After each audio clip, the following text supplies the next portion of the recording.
रहीम नाज़रीन अस्सलाम वालेकुम, मैं हूँ इमरान वसीम।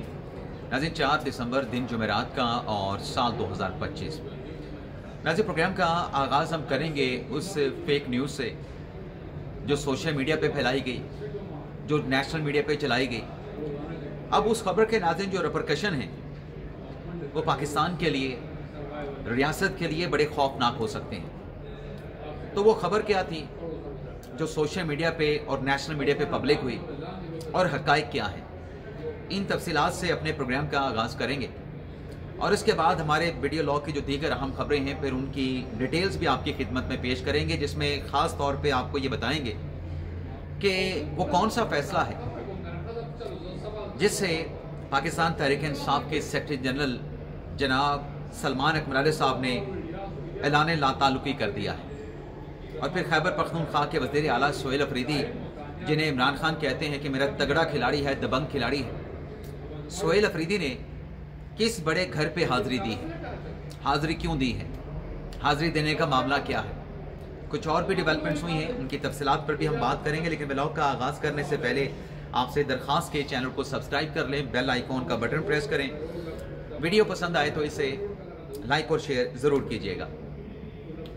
नाज़रीन बड़े नेशनल मीडिया पे खबर चली कि एक शहरी है, पाकिस्तान नज़ाद अमरीकी शहरी, लुकमान खान उसका नाम है, जिसे असला रखने पे और अमेरिका में पुलिस चौकी पे हमला करने की मंसूबा बंदी करने के इल्ज़ाम में गिरफ्तार किया गया है। अब ये खबर नाज़रीन चल गई।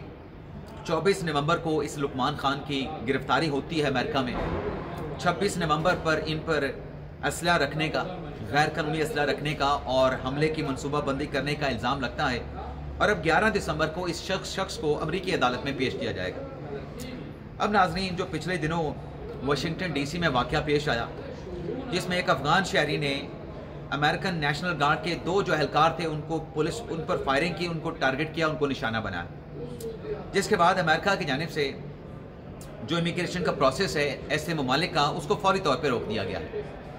अब यहाँ पे नाम इस्तेमाल हुआ पाकिस्तानी नज़ाद अमरीकी शहरी, जबकि हक़ाइक़ ये हैं जो दफ्तर ख़ारजा ने अपनी इंक्वायरी की है, ये लुकमान खान जो कि अमेरिका में गिरफ्तार हुआ है, ये पाकिस्तानी शहरी नहीं है। इसका पाकिस्तान की नेशनलिटी के साथ दूर दूर के साथ कोई ताल्लुक़ नहीं है। अलबत्ता ये ज़रूर दफ्तर ख़ारजा ने कहा है कि ये शख्स लुकमान जो कि अमेरिका में गिरफ्तार हुआ है और तवील अरसे से अपनी ज़िंदगी का जो ज़्यादातर वक्त है अमेरिका में गुजारा है, ये पाकिस्तानी नेशनल नहीं, ये अफ़गान नेशनल है, ये अफ़गान बॉर्न है। पाकिस्तान में इसने कुछ अर्सा, कुछ साल गुजारे हैं, लेकिन बतौर मुहाजिर गुजारे हैं। तो ये एक फेक न्यूज़ थी जिसके पाकिस्तान के लिए बड़े खौफनाक रिपरकशन हो सकते थे, इसको डिबंक करना ज़रूरी था। अब नाज़रीन आते हैं अपने वीडियो लॉग की हम दीगर जो खबरें हैं उस पर हम बात करते हैं कि डिक्टेटर के केस के किस फैसले ने तहलका मचाया है। आज नाज़रीन हुआ ये है कि जो इमाम मिज़ारी और आदि चट्टा के खिलाफ जो मुतनाज़ा ट्वीट्स का जो केस है, उस केस में इस्लामाबाद हाई कोर्ट बार के जो सदर हैं नईम गुजर साहब वो पेश हुए हैं और शेर अज़म मरवत साहब ने भी अपना वकालतनामा जमा करवा दिया है।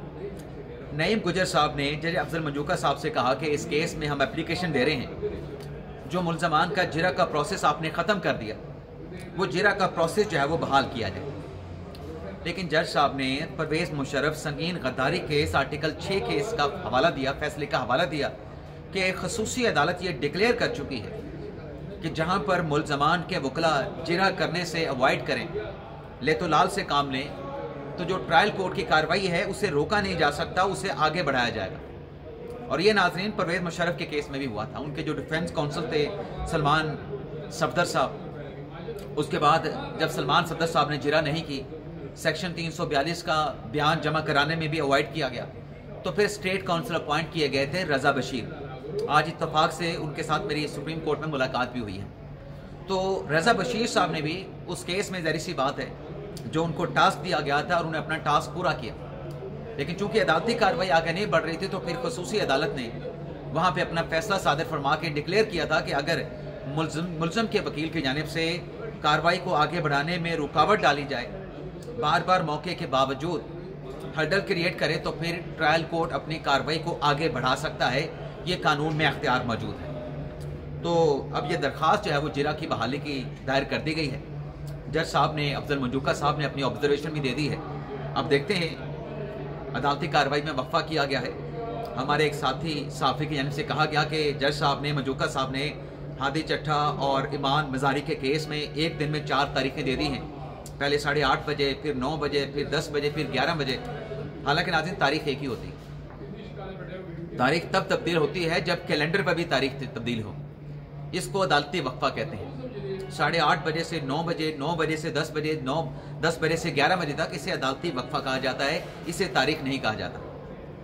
अब ज़ाहिर सी बात है, हर शख्स की अपनी इंटरप्रिटेशन। देखते हैं वक्फे के बाद इस अदालती कार्रवाई में क्या डेवलपमेंट होती है।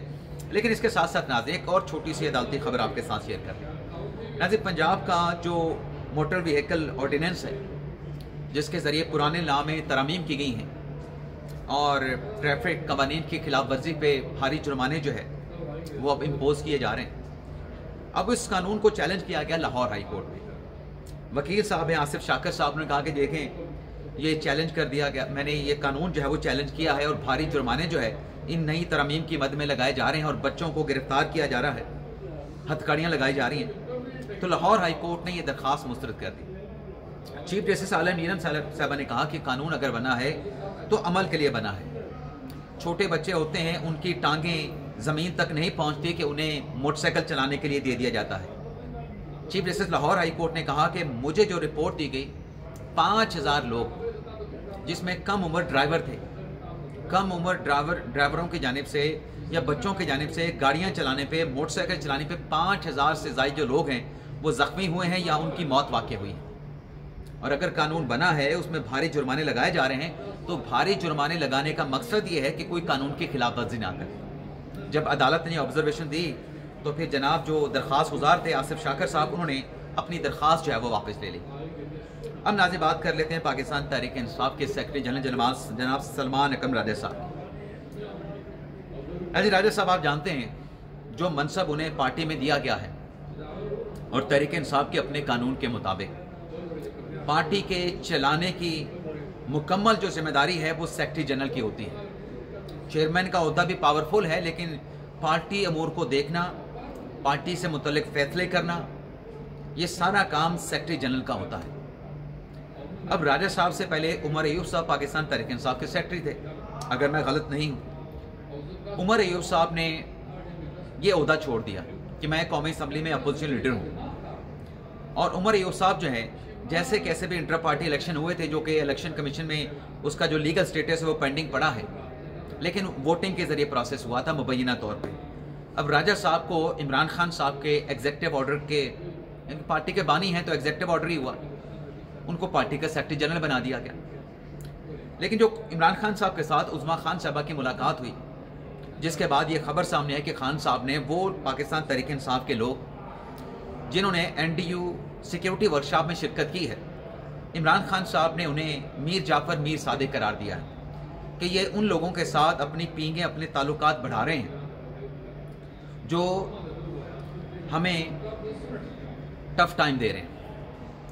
अब कल राजा साहब एक टॉक शो में, कैपिटल टॉक में, हामिद मीर साहब के साथ मौजूद थे। उनसे ये सवाल पूछा गया कि ये जो लोग NDU की सिक्योरिटी वर्कशॉप में शरीक हुए थे, ये फैसला किस जगह पे हुआ, पार्टी की किस सतह पे फैसला किया गया और किसने फैसला किया। राजा साहब ने, जैसे मैंने आपसे कुछ देर पहले कहा, कि पूरी पार्टी के फैसलों से उनको आगाह होना चाहिए। सलमान अकरम राजा साहब ने पार्टी के अरकान असम्बली की जो नेशनल सिक्योरिटी वर्कशॉप में जो शिरकत थी, इस फैसले से लाइल्मी का इजहार कर दिया कि मुझे पता ही नहीं है कि फैसला कहाँ पे हुआ, किसने किया।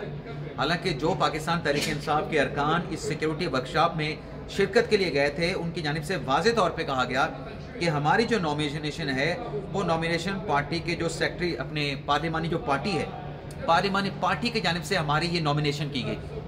और माजी में भी ये नॉमिनेशन होती रही। हमारे पार्टी के लोग ऐसे सिक्योरिटी वर्कशॉप में, चूँकि एजुकेशनल होती है, एकेडमिक होती है, भरपूर शिरकत करते रहे। अब वो कह रहे हैं कि पार्लिमानी पार्टी ने ये फैसला किया और पार्लिमानी पार्टी के लोगों के साथ, अब खैबर पख्तूनख्वा में पार्लिमानी पार्टी को कौन लोग देख रहे हैं? सोहेल अफरीदी साहब भी उसमें शामिल हैं, मीना खान शामिल हैं और पार्टी के कर्ता धर्ता शामिल हैं। कैसे हो सकता है कि लोगों की नॉमिनेशन तहरीक इंसाफ के लोगों की हो रही थी और राजा साहब को उसको इल्म नहीं था? और फिर अगर नेशनल असम्बली की अगर हम बात करें तो पार्लिमानी पार्टी के सीनियर अरकान कौन हैं कौमी असम्बली में? बैरिस्टर गौर साहब हैं, असद कैसर साहब हैं, इसके अलावा आप बहुत सारे नाम जो है आप गिन सकते हैं, काउंट कर सकते हैं। आमिर डोगर साहब हैं। क्या जब इन लोगों ने फैसला किया, ये कैसे हो सकता है कि सलमान नाज़िर साहब को इस फैसले का इल्म नहीं था? और अगर नाज़िर इल्म नहीं था, उनकी बात को अगर दुरुस्त मान लिया जाए तो फिर सवाल ये पैदा होता है कि एक ऐसा शख्स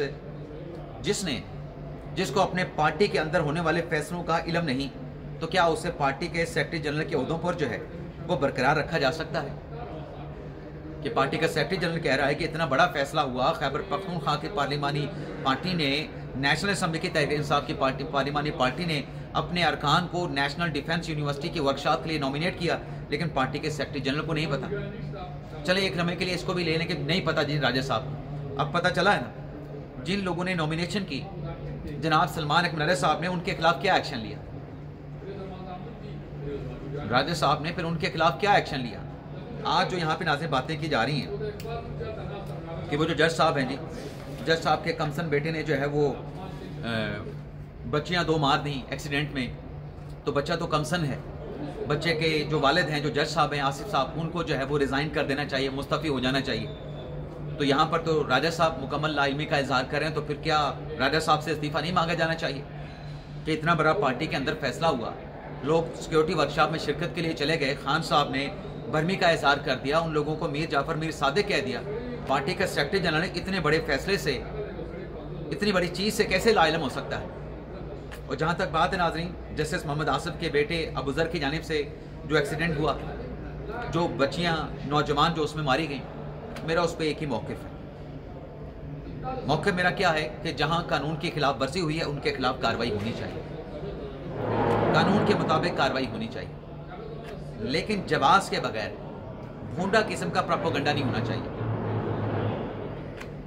गैर जिम्मेदारी के साथ, गफलत के साथ, लापरवाही के साथ जैसे भी एक्सीडेंट हुआ, कानून जो कहता है कानून के मुताबिक कार्रवाई की जाए, लेकिन इस पर प्रोपेगेंडा न किया जाए। यहाँ पे प्रोपेगेंडा भी हो रहा है, और अफसोस के साथ कहना पड़ता है कि जो प्रोपेगेंडा करने वाले लोग हैं, माजी में वो कुछ और कह रहे थे। जो प्रोपेगेंडा करने वाले जो सोशल मीडिया के इन्फ्लुएंसर हैं, जब उनके साथ ये वाक़या पेश आया था, वो खुद क्या कर रहे थे? अब मैं किसी का नाम नहीं ले रहा, वो खुद क्या कर रहे थे, वो कहाँ कहाँ पे अप्रोच कर रहे थे, कैसे बचने की कोशिश कर रहे थे? नाज़रीन, पाकिस्तान तहरीक इंसाफ के जो कौल व फ़िल में तज़ाद है, उससे मुतल्लिक भी कुछ अहम खबर है। खबर क्या है जी? इमरान खान साहब का मेडिकल मुआयना करवाया जाए। अब नाज़रीन, इंडियन मीडिया पे इमरान खान साहब से मुतल्लिक जो प्रोपेगेंडा किया गया कि खुदा न खास्ता इमरान खान साहब इस दुनिया में नहीं रहे, पाकिस्तान तहरीक इंसाफ उस प्रोपेगेंडे को लेके चली, ये कोई ढकी छुपी बात नहीं। और फिर जब नौरीन खान, अपना उस्मा खान की इमरान खान के साथ मुलाकात हुई, उन्होंने खुद बाहर आके कहा कि इमरान खान साहब बिल्कुल ठीक हैं, इमरान खान साहब बिल्कुल सेहतमंद है। लेकिन अब हाई कोर्ट में एक दरख्वास्त दायर की जाती है जिसमें क्या कहा जाता है कि इमरान खान साहब का शौकत खानम से मेडिकल मुआयना करवाया जाए, शौकत खानम के डॉक्टर इमरान खान का मेडिकल चेकअप करें। क्यों जी? 2 दिन पहले जब उस्मा खान की मुलाकात हुई मंगल के दिन, उस दिन तो आप सेहतमंद करार दे रहे थे, उससे पहले आप इंडियन मीडिया पर रिलाई कर चुके थे खुदा न खास्ता इमरान खान साहब को कुछ हो गया है। चलें, उस दिन आपने जिंदा सेहतमंद इमरान खान के साथ मुलाकात कर ली, अब आप उसको बीमार क्यों करवा रहे हैं?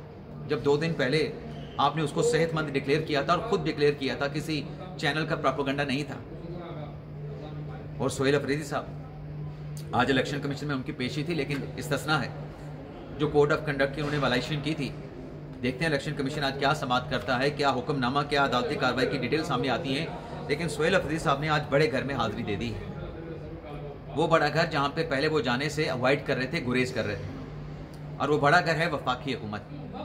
आज NFC में जो वसाइल की तकसीम है, उससे मुतल्लिक बड़ा अहम इजलास हो रहा है वजारत ख़जाना में, और सोहेल अफरीदी साहब अपने सूबे के वसाइल का दिफा करने के लिए, अपने सूबे का मुकदमा लड़ने के लिए वजारत ख़ारजा जो NFC से मुतल्लिक इजलास हो रहा है, उस इजलास में शिरकत के लिए पहुँचे हुए हैं। और इस इजलास से फारिग होने के बाद सोहेल अफरीदी साहब जो हैं वो अडयाला जेल जाएंगे बानी तहरीक इंसाफ इमरान खान से मुलाकात के सिलसिले में। तो ये था नाज़रीन हमारा ब्लॉग।